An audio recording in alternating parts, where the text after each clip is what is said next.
Chapter 8 The Toilet Roll Angel. From then on, Holly spent alternative weekends at their house. Jack never knew whether she was going to be kind Holly or mean Holly. He and Mum were never allowed to watch Holly do her gymnastics. They were barely allowed to ask her how her competitions went. When Holly was in a good mood, she played video games with Jack and football in the back garden. At other times, especially if she lost a competition, she could be really horrible. Once she called him a stupid baby when she saw him cuddling DP. Jill felt ashamed, and after that he hit DP whenever Holly was coming to stay.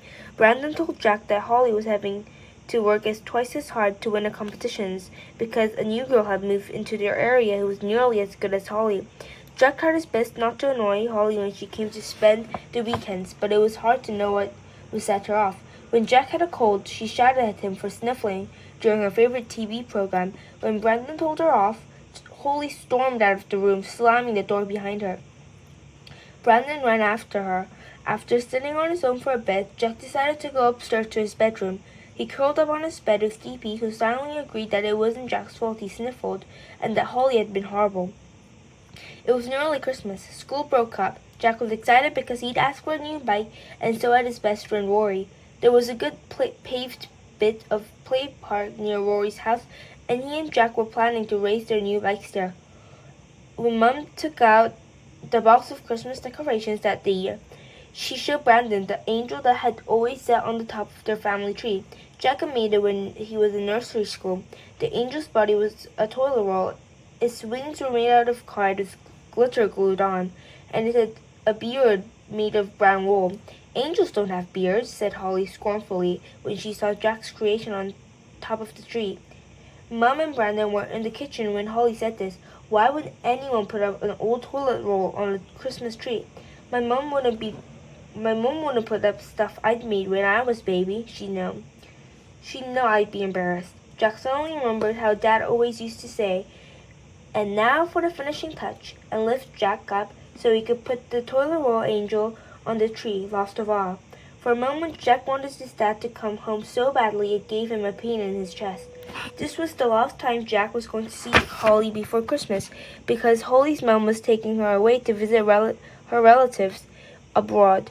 Jack was glad. If he couldn't have Dad, at least he'd have Mum, Brandon, Grandpa, and Toby the dog in a good mood, because Holly wouldn't be slamming doors and forcing grown-up to try and keep her happy. The day before Christmas Eve, Gran came over to look after Jack because Mum and Brandon were both at work.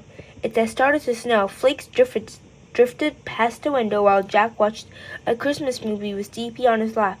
The Christmas tree lights were twinkling in the corner.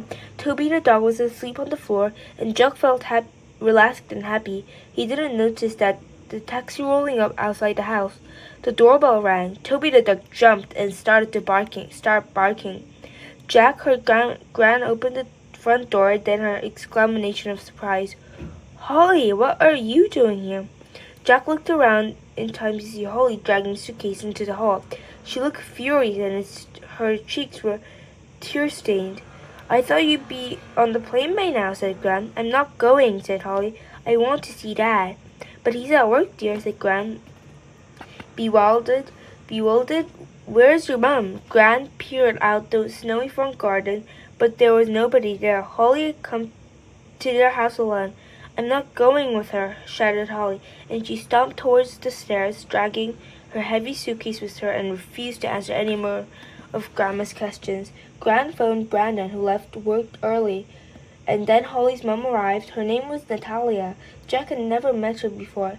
He went and hid in his bedroom, but he could still hear what everyone was shouting. It seemed Holly had lost a big gymnastic competition, and her mum had told her it was because she kept missing practices, and Holly had gotten very angry and ran away from her mum at the airport. I suppose you encouraged this, he heard Natalia shouting at Brandon. Natalia finally left the house crying. Holly had refused to go with her, insisting that she wanted to spend Christmas with her dad. Jack was now very hungry, but he didn't want to go downstairs until Mum was there. By the time Mum came home, Jack was fast asleep on his bed. DP clutched his hands.